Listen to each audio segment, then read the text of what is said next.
นี่ล่ะไงเราไปแหวตอนนี้นี่จะให้กวนน่ะเลิกเบิ่งเครื่องเนาะนึกว่าแพ้ในตาล้อมมือดูมาแล้วเนาะดอกโอเทแซทุเนาะดอกอยู่ที่เทียนเนาะตะบอยเนี่ยตะบอยอยู่ก็สิก่อนเนาะเลยที่แบบแซไปยังนี่ปานเนี่ยมาเทแซแล้วเนาะมาแซร่าเนาะแซคลีกว่าไม่ได้ไม่แซสาเนาะ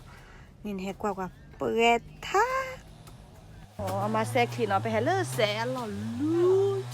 เยอะมากแซสา เก็บยังไงเก็บเป็นลูกหรอหรือว่าเขาเกาะไม้เอาไม้เอาที่เกาะเกาะต้องเกาะแล้วก็ไปสอย ต่อไปท่าเกาะล้มเสร็จแล้วก็ไปเก็บ อ๋อ แล้วก็ตักแห้งเนาะ จะ อันนี้ขายยังไงคะพี่ นี่เหรอไอ้นี่ขายเป็น โอเคแซคลีแซซ่าเลยแซคลีอุ้ยตกใจ เอ้ยไม่นี่ เราพูดว่านึกว่านะกลอเวนิเซียนมันเนาะกลอเวตาใส่เวลาก็กลอว่าจีเดย์บอกนี่แต่ว่าถ้ากลอว่าจีเดย์จีบ้านมาเวทเพลอแล้วเนาะแต่เพลอก็เซนี่ดูจะก็มือจะพีกว่าดอร์แค่เซนี่บ้านหมอต้องบอกจีบ้าแล้วเนาะมาเวทเพลอก็มาแล้วแค่ถ้าโดดได้เบนี่ใส่เวลาถ้าก็แบบจีเดย์อีกที่เสียทุนนะนึกว่าเดินแล้วไปแฮเล็กเลนหมอมาเสกก็เดือผ้าแล้วนอนดอกก็เดือกว่านั้นเดือปลาเมาไว้เนาะ อีกคันนี้ทูเนาะ ทู แต่แค่ว่าก่อนดีเลย จะ ซึ บ ม ลู เดือ ล่า ซึมเดือล จะบลูล่าและทูเอาไว้ให้ปุ๋ยไว้ซีแม่ปยาไปยินและช็อกโกแลตมดคิชิตะกะ อะไรช็อกโกแลตนะพี่ ำช็อกโกแลตเหรอ ผงช็อกโกแลตนี่เหมือนนมผงนี่แหละ แต่ว่ากลิ่นนี่มันไม่ใช่นมเขาชอบกินกัน อ๋อเขาเรียกว่าช็อกโกแลต ผงช็อกโกแลต ผงช็อกโกแลตโอ้โหทำได้เร็วมาก มันจะต้องใส่อย่างอื่นด้วยเนาะอันนี้คืออะไรเหรอ อันนี้คือน้ำปยาไปยิน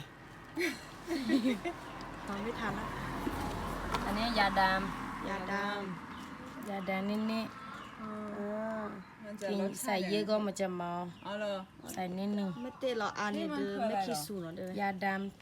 ยาด ำเขาชอบกินยาด ำยาดำแล้วก็เอาไปยอนดีเหรอ ำปากกันยอนี่กะติตูนี่ว่าก็ไว้ เจสิสู อันนี้ผงช็อกโกแลตเหมือนนมผงนี่แหละแต่กลิ่นนี่กลิ่นเหมือนอันนี้ไงกลิ่นนี่มันไม่ใช่นม แค่ผงช็อกโกแลตเนาะ อันนี้มา อันนี้ มา มา เป็นแผ่นแช่น้ำไว้มันจะได้นุ่ม อืม ไม่อย่างนั้นมันจะแข็งแกไม่อร่อย เก่งมากเลยเนาะดูสิทำเร็วมาก ชำนาญการมาก อันนี้ชาที่สุดแล้วคนในหมู่บ้านนี่ทำไวมากเลย วันนี้ช้าที่สุดในหมู่บ้านแล้วนะ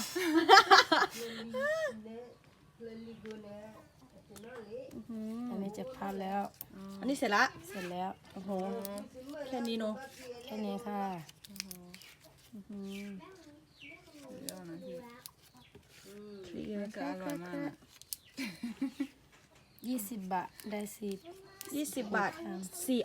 สี่คำเนาะ 4คำ5 บาท แล้วก็ใส่กล่อง นี่โอ้โห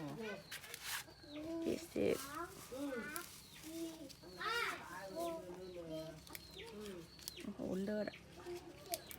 ลุยคาคิชิ